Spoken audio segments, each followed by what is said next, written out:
Vamos a dar inicio a nuestras actividades del día de hoy con la presentación del doctor Yoshio Ikotaro Tamita Cruz. Espero haberlo pronunciado bien. El doctor Yoshio es médico cirujano, egresado del Instituto Politécnico Nacional y realiza alta especialidad en bariatría, donde se ha especializado en trastornos metabólicos en las diferentes etapas de la mujer y tiene una maestría en cirugía estética y la especialidad en medicina estética y longevidad del IES. Actualmente realiza su doctorado en ciencias de la salud en la Universidad Anáhuac. Doctor, si es tan amable.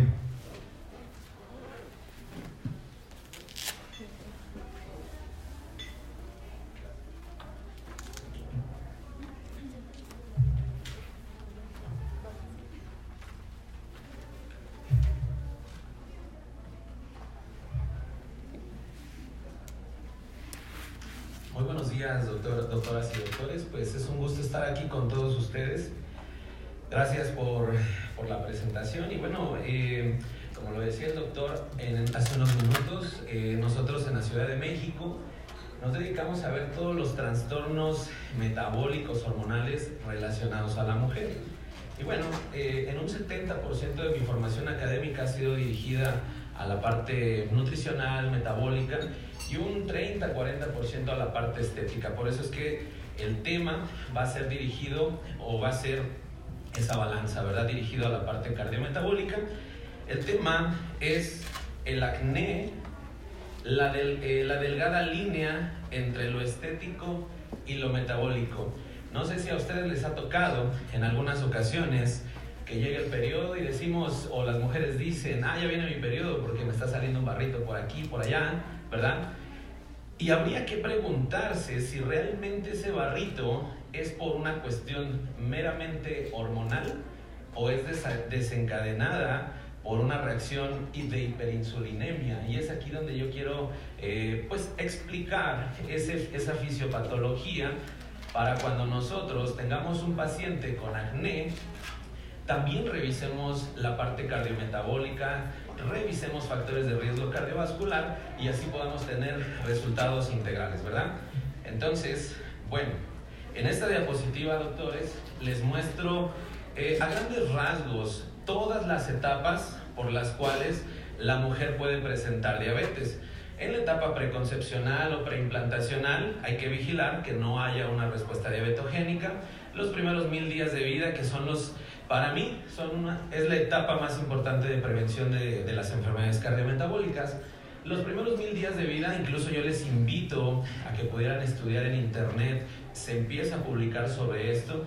Los primeros 1000 días abarcan desde el primer día en que el esperma y el óvulo se unen en adelante, ¿verdad? A partir de ahí empiezan los primeros 1000 días y fíjense muy bien, estos 1000 días suman los 270 días del embarazo, más los 365 días del primer año, más los 365 días del segundo año. Sumados son 1000 días. Si nosotros como médicos podemos hacer una prevención, una correcta nutrición, quitar riesgos cardiovasculares, quitar riesgos epigenéticos, lo más probable es que ese embrión que se está gestando de joven va a ser una persona exitosa y lo más importante, saludable, ¿verdad?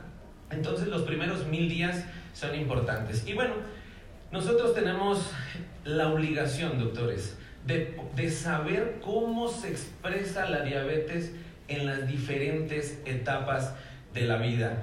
El hombre es importante atenderlo, curarlo, ¿verdad? Pero saben, la mujer es la que traslada a través de las generaciones por mecanismos epigenéticos las enfermedades. Por eso es bien importante que nosotros pongamos mucho hincapié en diagnosticar, atender correctamente las respuestas diabetogénicas en todas las etapas de la mujer. Se expresan de manera diferente.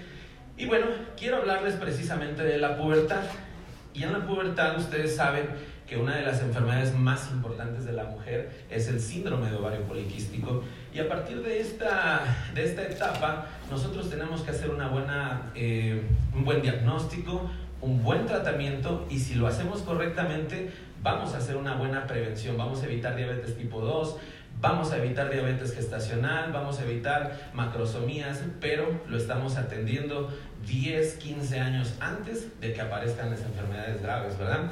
Entonces, quiero que pongamos mucha atención. Aquí hay un binomio clínico. Ustedes saben que el síndrome de ovario poliquístico tiene muchísimas enfermedades, muchas expresiones, pero yo quiero comentarles solo la parte del acné y la parte del hirsutismo, ¿verdad? Recordando que el hirsutismo es un crecimiento del vello facial de patrón masculino. Ahora, fíjense muy bien, en esta gráfica yo quiero que a grandes rasgos vamos a dibujar aquí una línea de vida desde que nace, desde la etapa embrionaria, hasta la etapa de la menopausia. Y quiero que vean que la línea roja representa la secreción de la LH. La LH es importante que la tengamos en cuenta, incluso para pedir estudios de sangre a nuestros pacientes.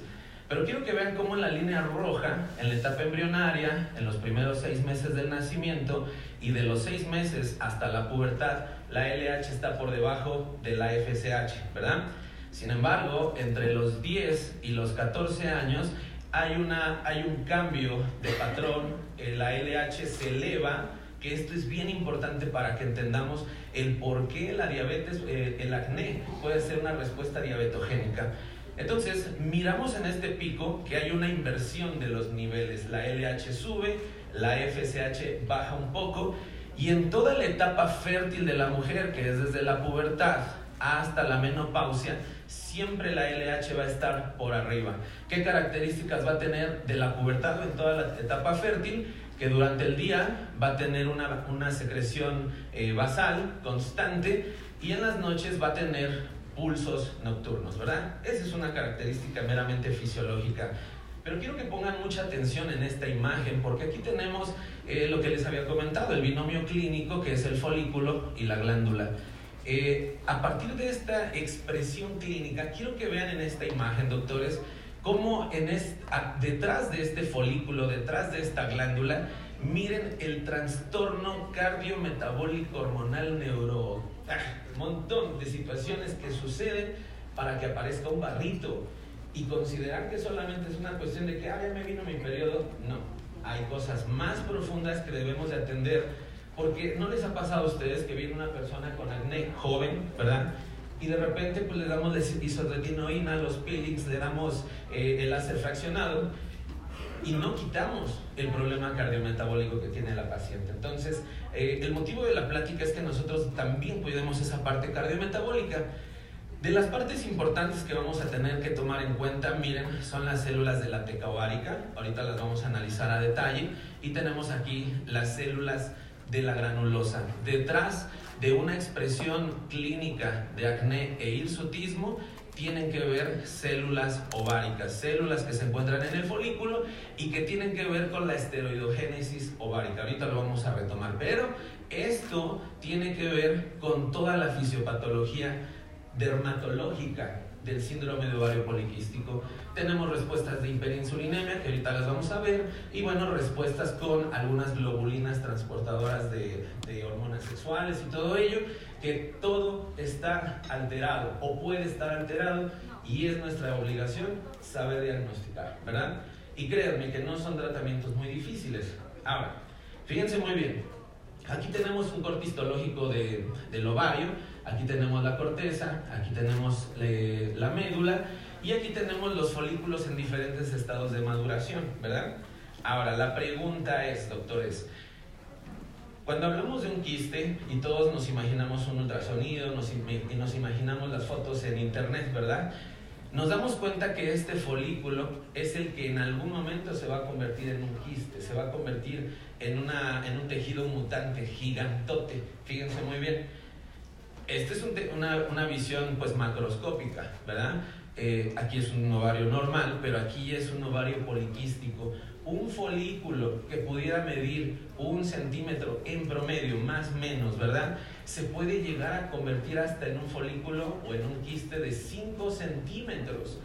¿Cuáles son los mecanismos fisiopatológicos que hacen que ese folículo, que en algún momento va a dar vida a un ser, que así se ve, se convierte en un quistezote? cuáles son los mecanismos, y bueno, no tenemos mucho tiempo, los voy a explicar rápidamente, ¿verdad? Quiero que veamos otro tipo de corte histológico más específico, donde yo les mencionaba unas diapositivas anteriores, que dentro de la fisiopatología del síndrome de ovario poliquístico, que tiene que ver con el acné, el hirsutismo, tienen que ver las células de la granulosa y de la teca interna. Ajá. No se les vaya a olvidar, pero quiero que nos ubiquemos. La teca interna es externa y la capa de la granulosa es la capa interna, ¿verdad? Ahora, aquí sí, quiero explicarles a detalle lo que pasa en el periodo de la fisiopatología. Miren, si nos damos cuenta, aquí aparece otra vez la LH. Posteriormente aparece la testosterona.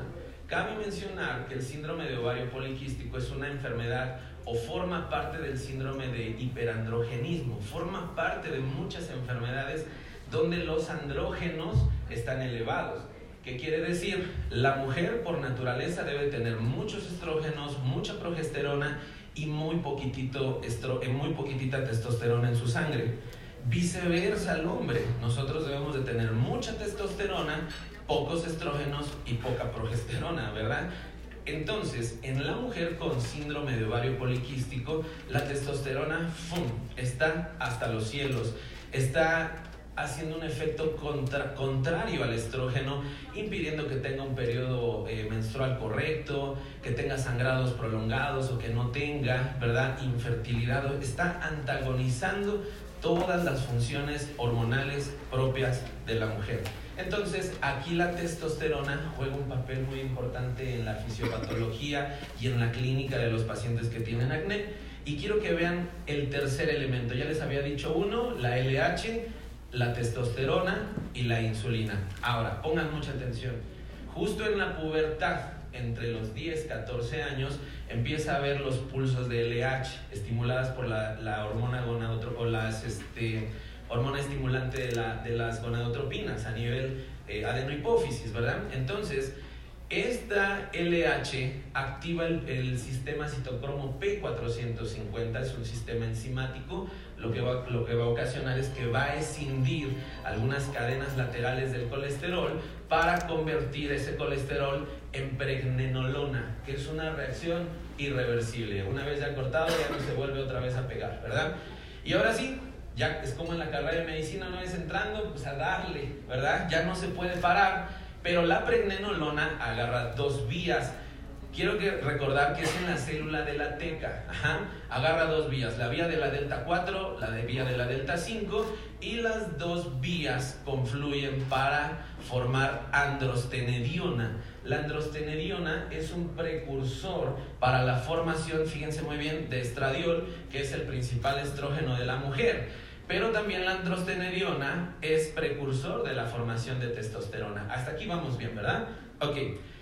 Entonces, fíjense muy bien, LH comienzan los pulsos en la pubertad, ¿verdad? Y la testosterona empieza también a generar esos mecanismos moleculares para la cual está diseñada. Y recordemos que las células de la teca, las células ováricas o del folículo, son células de constante recambio celular. Necesitan mucha energía día con día. ¿Por qué? Porque cada 28 días, cada 28, se está llamando a traer o se trae un nuevo folículo para madurarlo, para que crezca, para que esté en condiciones adecuadas, para que pueda en algún momento pues ser un bebé, ¿verdad? Pero lo que yo quiero que quede claro es que son células de alta demanda energética. Y es por eso que necesitan la insulina como parte del mecanismo metabólico energético regulador para que pueda sostener todas estas y más reacciones dentro de la célula de la teca, ¿sí? Ahora, tiene que ver mucho la insulina y también los factores de crecimiento semejantes a la insulina. De una manera muy fácil quiero explicarlo. La insulina, aunque es una hormona que ayuda a meter la glucosa a las células para que tenga mucha energía las células de la teca y produzcan muchas hormonas, todas sus reacciones, no alcanza a cubrir la demanda energética solo la insulina. Por eso es que necesita un potencializador, alguien que refuerce su acción, que son los factores de crecimiento semejantes a la insulina, la tipo 1 y la tipo 2. Esto es muy importante, doctores, porque cuando hay síndrome de ovario poliquístico, hay una respuesta, primeramente, una resistencia a la insulina. Ustedes saben que posteriormente a esa resistencia a la insulina hay un estado de hiperinsulinemia, donde los niveles de insulina es extremadamente alto, y esto trae como consecuencias muchos problemas metabólicos. Parte de la respuesta clínica de las pacientes o de las jovencitas con síndrome de ovario poliquístico, aparte de los estados de andrógenos elevados, es por la hiperinsulinemia. Entonces, a partir de hoy, doctores, yo les recomiendo que a todas sus pacientes, el tema es más dirigido hacia la mujer, pero si tienen pacientes masculinos con acné, también pídales insulina plasmática basal. No pidan la curva de tolerancia a la insulina, porque esa es para otra situación. Pidan la insulina, porque créanme, para mí en mi consultorio, cuando veo un paciente, sí les pido los de gabinete, les pido de tiroides, pero para mí se ha vuelto la insulina el estudio más importante de todos los que le pido a mi paciente. ¿Por qué? Porque el paciente puede tener una glucosa de 80, pero tiene una insulina aproximadamente de 24, todavía puede estar dentro del rango, pero eso ya se considera una hiperinsulinemia. Y si esa insulina se agota, al rato ese 80, como dicen, valió. No sirve de nada ese nivel de glucosa. Por eso es bien importante que pidan la glucosa, pidan la insulina, la hemoglobina glucosilada, y como medida de alto impacto también pidan los triglicéridos intencionadamente, para que también midan el riesgo cardiovascular del paciente. Ahora, a esta diapositiva, y bueno, vamos bien creo en tiempo, quiero que analicen el por qué la insulina, no sé si les ha tocado que de repente comemos un chocolate y decimos, ay, me salió un barro por el chocolate, ¿sí o no? Y creemos que es la grasa del chocolate, que miren, nos los comemos y se nos vino acá la grasa, así como que, ¡paz! No, el chocolate no es tanto la grasa, sino es la respuesta diabetogénica del chocolate. Bueno, estoy satanizando el chocolate, el azúcar, pero es lo común en el chocolate, ¿sí o no? La respuesta diabetogénica del consumo elevado de azúcar puede desencadenar en la parte de lo que representa el acné y el hirsutismo. Quiero que vean estos esquemas. Miren, hay receptores híbridos, receptores donde la insulina y los factores de crecimiento semejantes a la insulina pueden interactuar. Acuérdense que se potencializan estos dos factores, ¿verdad? Hay receptores propios para las IGF-1 y hay un receptor específico para la insulina. Pero los tres, ya sea los híbridos, para los factores o para la insulina, generan mecanismos... se me trabó aquí la lengua, perdónenme, pero generan mecanismos de activación de vías de señalización intracelular, ¿verdad? La que todos sabemos, bueno, todo el mundo ya sabemos esto, solo es un recordatorio, pero la que más tenemos fresco es la vía metabólica, donde se activa el IRS1 y activa la vía metabólica para el control de la glucosa, ¿sí o no? Que por eso al diabético le ponemos insulina, y por eso la importancia de la insulina, que se me subió la glucosa y le ponemos insulina, porque sabemos que ayuda a mejorar el control metabólico. Entonces, una de las vías metabólicas es control de la glucosa, regular los mecanismos metabólicos intracelulares. Pero quiero que vean otra vía de la insulina, que es la regulación de la apoptosis. La insulina inhibe la apoptosis, doctores, inhibe. Esa es otra vía que valdría la pena estudiar. Pero la más importante es esta, miren, que activa genes que están relacionados con la transcripción celular, la síntesis de proteína, proliferación celular. Entonces, cada vez que tenemos a una paciente, un paciente con hiperinsulinemia, uno va a decir, no, hombre, se le va a bajar la glucosa. Y sí se le puede bajar, ¿verdad? Sin embargo, hay que pensar en las vías de señalización intracelular que tiene que ver con la troficidad. La insulina es una hormona trófica que ayuda a que las células aumenten de tamaño, que ayuda a que haya una hipercelularidad. Por eso es que los niños que nacen macrosómicos, ¿cuál es el mecanismo fisiopatológico por el cual hay macrosomía? ¿Por qué pesan más de 4 kilos? Porque fue empapada sus células con su propia insulina. Y esas insulinas, en lugar de que el niño naciera con 3 adipocitos, nace con 9 adipocitos gorditos y que son más difíciles de controlar, son más difíciles de bajar, y a eso se le llama una obesidad hiperplásica, que es más difícil de bajar. Entonces, si nosotros nos damos cuenta, doctores, esta es la parte de la insulina que nos hemos olvidado. Aquí está expresada de una manera más sencilla.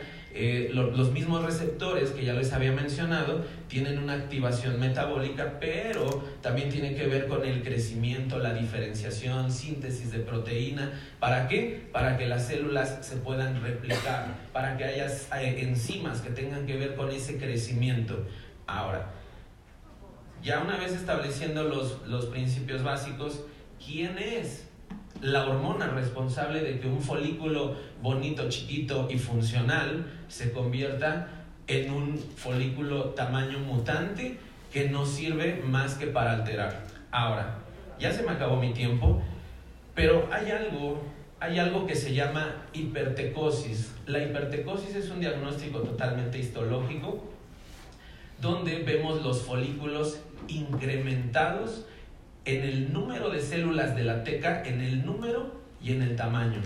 O sea, que la misma insulina que le provee energía a esta célula de la teca, también le provee toda la maquinaria para que esta célula de la teca se reproduzca, crezca su tamaño y crezca el número de las células. Y entonces, si una célula de la teca va a producir así testosterona en la mujer, ¿qué va a pasar si la célula de la teca está de este tamaño? Entonces la producción de testosterona va a ser equiparable a la síntesis o al crecimiento que hubo o que se desencadenó por la insulina. Si me expliqué en esta situación, doctores, hay una hipertrofia, hay una hiperplasia y hay una hiperfunción de las células de la teca, y es por eso que la testosterona que se libera en las células de la teca generan, ya para terminar, esta testosterona que proviene de las células de la teca, al estar incrementada, genera una hiperestimulación de la glándula sebácea y del folículo, generando hirsutismo y acné. Yo le puedo llenar de isotretinoína a mi paciente, yo lo puedo llenar de todos los peelings, láser fraccionado, nosotros lo tenemos en el consultorio, pero si no revisamos el paciente, lo que va a pasar es que va a ir con otro y nunca va a hallar resolución a su problema metabólico, va a tener diabetes gestacional, su hijo va a tener diabetes infantil y no hicimos tampoco una adecuada prevención. Y bueno, se acabó el tiempo, quiero agradecerles estos minutitos que son para mí muy valiosos. Que tengan muy bonito día.